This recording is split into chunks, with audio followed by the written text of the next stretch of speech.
Alright, hello and welcome back to the channel. This is going to be a quick analysis video on the Crow with Knife coin. Still not listed on CoinMarketCap, still not on TradingView, still a very new coin. So let's actually take a look at what's been going on the past couple of days. The past 7 days, it's not really been looking too great. We keep coming down to this exact area at about 10. And then same up here, we come back up, and then we come back down to 10.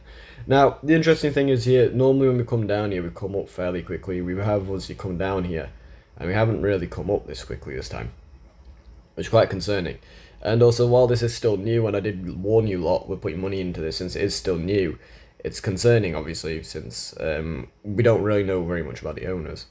Something to take note of is the market cap.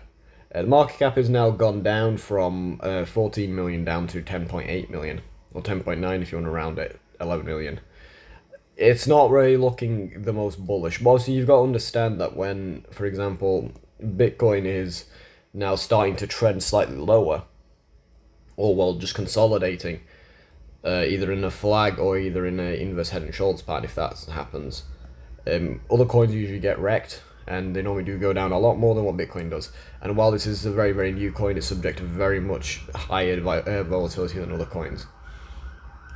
The Fear and Greed Index as well indicates that, obviously, while we were in extreme greed 2 days ago, we are now just at greed. And we've dropped from, it was 79 yesterday if I remember correctly, and now we're at only 70. It's not really the best case because people are now starting to be a bit more cautious. Obviously, you get those, those people who will just be like, the market only goes up. That's not how life works, obviously. If we actually take a look at this chart, this is where it gets a bit more concerning for this chart. I don't know why it keeps doing this, like, hold on a minute. I need to get it off of doing that. Let me click max. Go like that. I have to draw it a bit weird. Let's hope it doesn't click. Ah, hallelujah. Right. If we actually take a genuine look at this chart, and I can't draw a straight line, unfortunately, I've got really bad handwriting. But if we draw something like that, it's close enough. It should be like something like that, but yeah, it's close enough. If you actually take a genuine look at this, that's a shoulder, that's a head, and that's a shoulder.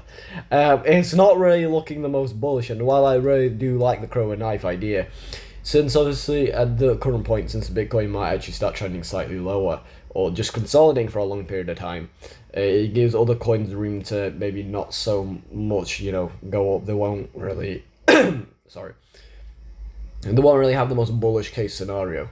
So that is a bit concerning. And as you, for those of you with a keener eye, you might have seen this over here. As you can see, that is a retest as well. So if this is a head and shoulders pattern, we've already retested.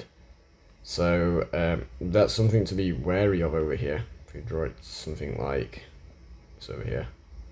We have actually retested the neckline over here, as you can see. So we have retested, come down, we come back up.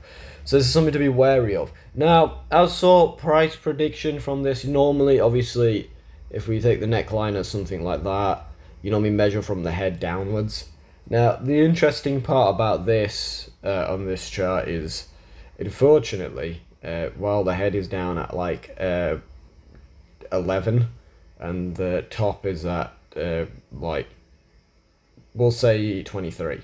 That's 12. That would actually put this coin, by knocking off a 0, would probably divide the value by about 10. If that head and shoulders pattern does play out. The only reason why I don't think it's going to play out is purely because of the fallacy. It's going still very, very new, and you can't really use market analysis on something that doesn't really have that high of a market cap. I know $10 million might seem like a lot, but in crypto terms, that's not really a very high market cap. So it's just something to be wary of. We'll have to see where Crow and Knife decides to go from here. I'm hoping, since also we did come into a low liquidity range again, like over here, like at these areas. These are low liquidity ranges down here. which means that if we have come down here, that is a good sign that we could go back up. The only other concerning part is the fact that if we go over here quickly, again, the only concerning part is that is support, support, support, and there was some support over here underneath that tag. That is, while it is a head and shoulders, it's also a support line. We have now broken that support, and we obviously tested it once, twice, 3, 4, 5 times. So it's not the best. You can't really do very much market analysis on a line chart, but unfortunately that's the best we can do. I mean, I can change it to candlestick, but it just looks stupid. So, yeah. If we go to the logarithmic chart, it's the same thing as well. We'll put it on the log. Yeah, still just shows a head and shoulders pattern. The longer term support, if you did from the bottom to here, that's the longer term support. So hopefully it does go up, but that's just something to be wary of. Yeah, so if you guys enjoyed, like and subscribe. I know a lot of you did watch the meme coin video, and a lot of you did watch the previous crow video. The crow and knife coin video. So if you guys want to see more like this, please like and subscribe, and I will see you guys later. Goodbye.